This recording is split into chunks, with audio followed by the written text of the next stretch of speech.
இது மகிமை நேரம். கர்த்தரும் இரட்சகரும் ஆகிய இயேசு கிறிஸ்துவின் நாமத்தினாலே மகிமை தொலைக்காட்சி நேயர்களுக்கு என்னுடைய வாழ்த்துதலை தெரிவித்துக் கொள்கிறேன். இந்த வாரத்திலே தொடர்ந்து நாம் கர்த்தரை விட்டுவிட்ட ராஜாக்கள், கர்த்தரை விட்டுவிட்டவர்கள் என்ற தலைப்பிலே நாம் தியானித்து வருகிறோம். முதலாவதாக சாலமோன் ராஜாவை குறித்து நாம் தியானித்தோம். அடுத்ததாக ரெகோபெயாம் என்கிற ராஜாவை குறித்து நாம் தியானித்தோம். இந்த நாளிலே யோவாஸ் என்கிற ராஜாவை, யூதாவின் ராஜாவை குறித்து நாம் தியானிக்க இருக்கிறோம். 2 நாளாகமும் 24ஆம் அதிகாரம் 18ஆம் வசனம். அப்படியே அவர்கள் தங்கள் பிதாக்களின் தேவனாகிய கர்த்தரின் ஆலயத்தை விட்டுவிட்டு தோப்பு விக்கிரகங்களையும் சிலைகளையும் சேவித்தார்கள். அப்பொழுது அவர்கள் செய்த இந்த குற்றத்தின் நிமித்தம் யூதாவின் மேலும் எருசலேமின் மேலும் கடும் கோபம் உண்டது. கர்த்தரின் ஆலயத்தை, தங்கள் பிதாக்களின் தேவனாகிய கர்த்தரின் ஆலயத்தை விட்டுவிட்டார்கள். நேற்றைய தினத்திலே நாம் நியாய பிரமாணத்தை விட்டுவிட்டார்கள் என்று சொல்லி நாம் பார்த்தோம். அதற்கு முன்பாக சாலமோன் கர்த்தரை விட்டுவிட்டான் என்று சொல்லி நாம் பார்த்தோம். இந்த நாளிலே தங்கள் பிதாக்களின் தேவனாகிய கர்த்தரின் ஆலயத்தை விட்டுவிட்டார்கள். இந்த நாளிலே ஆலயத்தை குறித்து நாம் தியானிக்க இருக்கிறோம். ஆலயம் தேவன் தங்கும் இடம். இந்த நாட்களில் நாம் ஆலயத்துக்கு எவ்வளவு முக்கியத்துவம் கொடுக்கிறோம் என்பதை நாம் சிந்தித்து பார்க்க வேண்டும். இங்கே அவர்கள் கர்த்தரின் ஆலயத்தை விட்டு விட்டார்கள். இந்த ராஜா யோய்தா என்கிற ராஜா, யோவாஸ் என்கிற ராஜா, இந்த ராஜாவினுடைய ஆரம்பத்தை குறித்து நாம் பார்க்கிற பொழுது 7 வயதில் ராஜாவானவன். அவன் ராஜாவாகும் போது இருந்த சூழ்நிலை, அந்த அத்தாலியாள் என்கிறவள் அந்த யூதா ராஜ வம்சத்தில் உள்ள எல்லாரையும் கொலை செய்கிறாள். அந்த ராஜ வம்சத்தில் உள்ள அத்தனை பேரையும் கொலை செய்யும் பொழுது இந்த யோவாஸ் களவாய் எடுக்கப்பட்டு தேவனுடைய ஆலயத்திலே 6 வருஷம் ஒளித்து வைத்து அவன் பராமரிக்கப்படுகிறான்.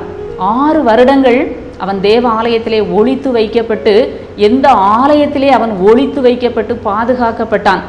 அந்த யோவாஸ் 7 வயதிலே ராஜாவாகிறான். அப்படிப்பட்ட சூழ்நிலையில் வளர்ந்து ராஜாவானவன் தான் இந்த யோவாஸ் ராஜா. அந்த நாட்களில் ஆசாரியனாக இருந்த யோய்தா என்கிற ஒரு தேவ மனிதன் இந்த யோவாசை கர்த்தருடைய வழியிலே நடத்துகிறார். அந்த யோவாசுக்கு ஆலோசனைக்காரராக இருந்து அவன் 7 வயது சிறு குழந்தையாக இருந்ததினாலே அவன் ஆண்டவருடைய நியாயப்பிரமாணம் எல்லாவற்றையும் ராஜா எப்படி ஆட்சி செய்ய வேண்டும் என்று சொல்லி அவனை வழி நடத்துகிறார். இப்படி இருக்கும் பொழுது அந்த யோவாஸ் என்ன செய்கிறார்? கர்த்தருடைய ஆலயத்தை புதுப்பிக்கணும்னு சொல்லி கர்த்தருடைய ஆலயத்தின் மேல் அவருக்கு ஒரு வாஞ்சை வருகிறது. எந்த ஆலயத்திலே அவர் ஒளித்து வைத்து பாதுகாக்கப்பட்டாரோ அந்த ஆலயத்தை பராமரிக்க வேண்டும் என்று சொல்லி. ஏனென்று சொன்னால் அந்த பேலியாளின் மக்களாகிய அத்தாலியாளுடைய மக்கள் ஆலயத்தை கெடுத்து போட்டார்கள், ஆலயத்தை எல்லாம் தகர்த்து போட்டார்கள். எனவே அந்த ஆலயத்தை அவன் புதுப்பிக்க வேண்டும் என்று சொல்லி அந்த ஆலயத்தை புதுப்பிப்பதற்காக பணத்தை சேகரிக்கிறான். மக்களிடத்திலே வரி பணத்தை கேட்டு வாங்கி மக்கள் உற்சாகமாய் கொடுத்து, ஆலயத்திற்காக கொடுத்து அந்த ஆலயத்தை அவர்கள் சீர்படுத்தி அதை பலப்படுத்துகிறார்கள். தேவனுடைய ஆலயம் அதன் முந்தின சீருக்கு கொண்டு வரப்பட்டது. அந்த ஆலயத்தை சீர்படுத்தி ஆலயத்தை பலப்படுத்துகிறார்கள். இப்படியாய் அவன் என்ன செய்கிறான்? கர்த்தருக்கு அடுத்த காரியங்களிலே, ஆலயத்திற்கு அடுத்த காரியங்களிலே உற்சாகமாய் செயல்பட்டவன். ஆனால் காலம் செல்ல செல்ல அந்த யோய்தா என்கிற ஆசாரியன், பிரதான ஆசாரியன் மரணமடைந்த பின்பு அவன் யூதாவின் பிரபுக்களுக்கு செவி கொடுத்தான் என்று சொல்லி நாம் வாசிக்கிறோம். யூதாவின் பிரபுக்களுக்கு அவன் செவி கொடுக்கிறான். செவி கொடுத்து கர்த்தரை விட்டு விலகுகிறான். கர்த்தருடைய ஆலயத்தை அவன் என்ன செய்கிறான்? விட்டு விட்டான். அது மாத்திரமல்ல, தோப்பு விக்கிரகங்களையும் சிலைகளையும் சேவித்தார்கள். கர்த்தருடைய ஆலயத்தை அவன் விட்டுவிட்டு தோப்பு விக்கிரகங்களையும் சிலைகளையும் ஜனங்கள் சேவிக்க ஆரம்பித்தார்கள். இந்த ராஜாவும் அதை பின்பற்ற ஆரம்பித்து விட்டான். இதனால் என்ன நடந்தது? இவர்கள் செய்த இந்த குற்றத்தின் நிமித்தம் யூதாவின் மேலும் எருசலேமின் மேலும் கடும் கோபம் உண்டது. ஆண்டவர் விக்கிரக வணக்கத்தை அருவருக்கிற தேவன், விக்கிரக வழிபாட்டை வெறுக்கிற தேவன். இங்கே கர்த்தருக்கு கடும் கோபம் உண்டாகிறது. இந்த நாட்களில் ஆலயத்தை நாம் எப்படி பயன்படுத்துகிறோம் என்று சொல்லி நாம் சிந்தித்து பார்ப்போம். ஆண்டவர் நமக்கு ஒரு அருமையான ஆலயத்தை கொடுத்திருக்கிறார்.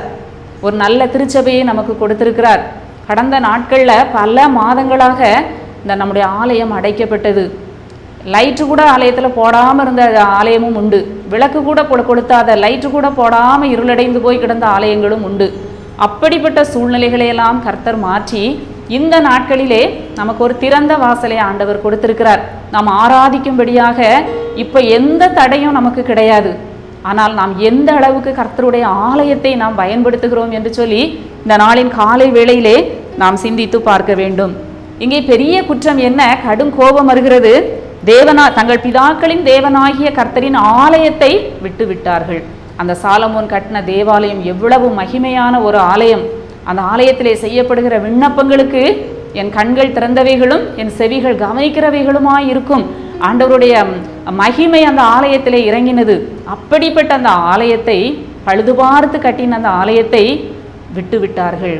இன்றைக்கு நாம் நமக்கு கொடுத்த ஆலயத்தை நாம் நேசிக்கிறோமா?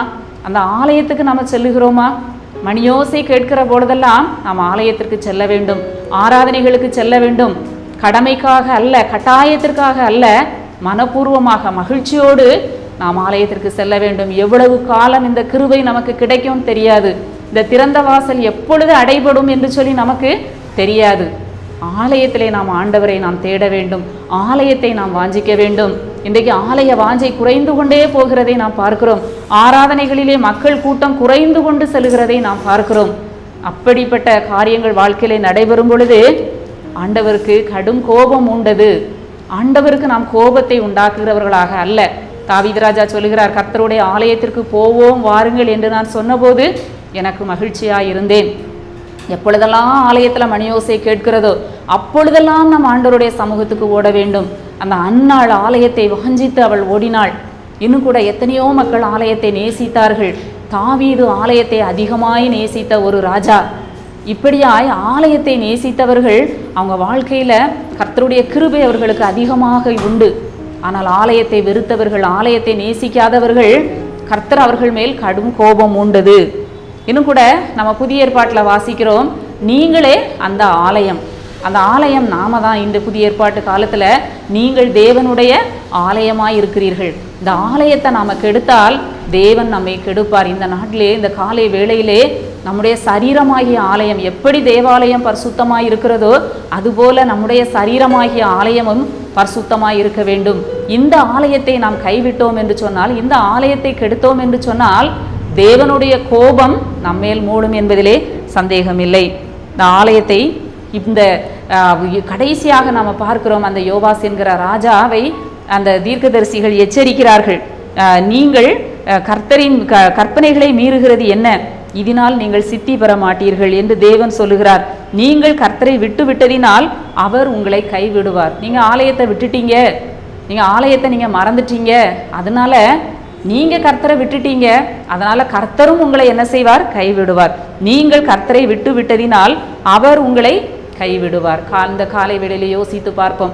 வாழ்க்கையிலே ஒரு நெருக்கம், ஒரு பிரச்சனை வரும்போது, ஒரு இக்கட்டு வரும்போது பொருத்தனையோடு தேவ ஆலயத்திற்கு செல்லுங்கள். ஆண்டவரே, நான் ஆராதனைகளுக்கு வருகிறேன். இரவு ஆராதனை, காலை ஆராதனை, எப்பொழுதெல்லாம் மணியோசை கேட்கிறதோ நான் ஆராதனைக்கு ஓடி வருகிறேன். ஆண்டவரே, நான் உம்மை விட்டுவிட்டால் நீர் என்னை கைவிடுகிற தேவன் என்று சொல்லி உம்முடைய வசனம் சொல்லுகிறது. உம்முடைய ஆலயத்தை நேசிக்கிறேன் என்று சொல்லி நாம் ஆண்டவரிடத்திலே நம்மை அர்ப்பணித்து ஆராதனைகளுக்கு செல்வோம். ஆலயத்தை நேசிப்போம்.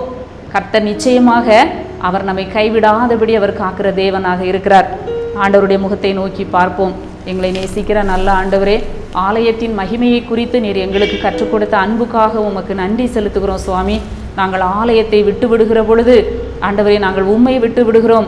தேவ கோபம் எங்கள் மேல் வருகிறது என்று சொல்லி நாங்கள் பார்த்தோம்.